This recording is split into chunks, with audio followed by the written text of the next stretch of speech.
বন্ধুরা সবাই কেমন আছো? আজকে তোমাদেরকে দেখাবো যে ইউটিউবের থাম্বনেল কিভাবে তৈরি করা হয়। সাধারণত ইউটিউবের থাম্বনেল সবাই কম্পিউটার দিয়ে তৈরি করে, কিন্তু যাদের কম্পিউটার নেই তারাও কিভাবে সহজে মোবাইল দিয়ে একটি অ্যাপসের মাধ্যমে তোমরা তোমাদের ইউটিউবের থাম্বনেল তৈরি করতে পারো। আজকে আমরা সেটাই দেখাবো।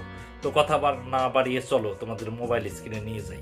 আর তোমাদের মোবাইলের প্লে স্টোরে প্রবেশ করবে। প্লে স্টোরে গিয়ে সার্চ বাটনে লিখবে ক্যানভা প্রো।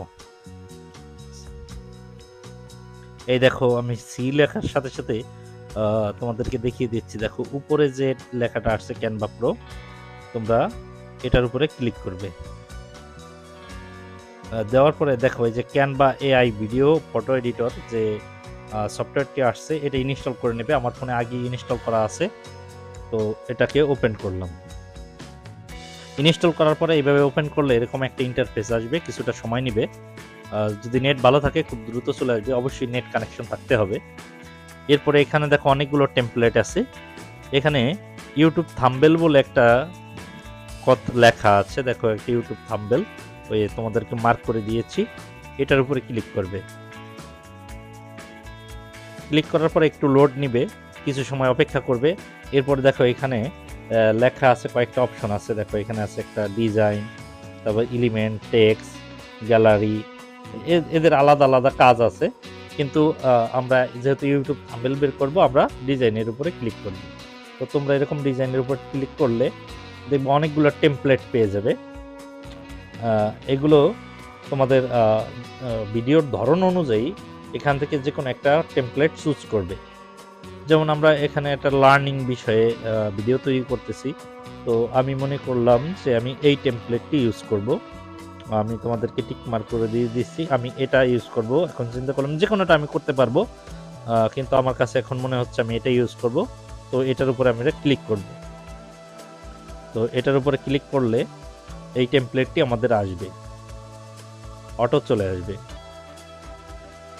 আসার পরে এখান থেকে আমরা এডিট করতে পারবো। যেমন আমি যদি চাই যে এই ব্যক্তির ছবি আমি এখান থেকে সরিয়ে দেব, এটা এই ছবিটার উপরে এরকম ক্লিক করে এখান দেখেও একটা ডিলিট বাটন আছে, এটা দেখতে পাচ্ছ, এই যে এখানে ডিলিট বাটন আছে।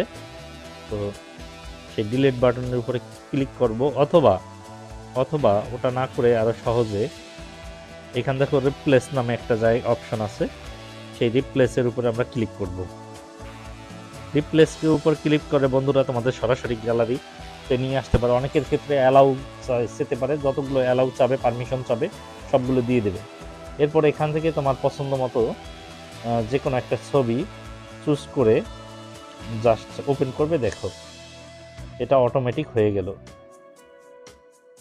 এরপরে এখান তোমার লেখাগুলো তোমরা চাইলে এখানে এডিট করতে পারবে। দেখো এখানে হাউ টু ফ্রিল্যান্সার এটা ওটা লেখা আছে। আমি মনে করি যে আমার একটা দরকার নেই, অথবা আমি এটাই শুধু কাজ করব, আমার এই কালারটাও দরকার নেই, আমি এটাও তুলে নিলাম।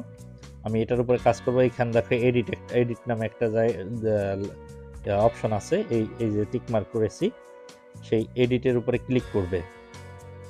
এডিটের উপরে ক্লিক করে সরাসরি তোমাদের কিবোর্ডে নিয়ে আসবে, তোমরা এই লেখাগুলো ডিলিট করতে পারবে। এরপরে তোমার মধ্যে যা খুশি এটা ওটা আমি দেখানোর জন্য লিখতেছি, তোমাদের মতো করে তোমাদের ভিডিওর যে টাইটেলগুলো সুন্দর করে ছোট করে একটা টাইটেল লিখে দিবে, এরপর যাতে মানুষের চোখে পড়ে। এরপরে দেখো উপরে ডাউনলোড বলে একটা অপশন আছে, এই যে টিক মার্ক করে দিচ্ছি, এটার উপরে চাপ দিবে। এটার উপরে ক্লিক করার মাত্রই সেভ ইমেজ নামে এরকম একটা অপশন আসবে, অটো সেভ হয়ে যাবে। দেখো এবার সেভ হচ্ছে, কিছুক্ষণের মধ্যে দেখবে তোমাদের থাম্বনেলটা রেডি হয়ে যাবে। এরপরে এই থাম্বনেলটা তোমরা ইউটিউবে চাইলে একজনকে শেয়ারও করতে পারো, এটা চাইলে তুমি ইউটিউবে দিতে পারো। এবার দেখো আমার গ্যালারিতে যাই, আমরা যেটা সেভ করলাম, ফটোতে যাই, কালেকশনে যাই। এবার দেখো দেখো আমাদের এই ছবিটা সেভ হয়ে গেছে। তো এইভাবেই তোমরা অল্প সময়ের মধ্যে সুন্দর একটা ইউটিউব থাম্বনেল ব্যবহার করতে পারো। ইউটিউব থাম্বনেল ব্যবহার করলে ভিডিও রিচ হওয়ার সম্ভাবনা বেশি থাকে। তো ভালো ভালো থাম্বনেল তৈরি করলে দর্শকের মনোযোগ আকর্ষণ হয়। তো সবাই ভালো থাকবে, বেশি বেশি লাইক এবং শেয়ার করো ভিডিওটা।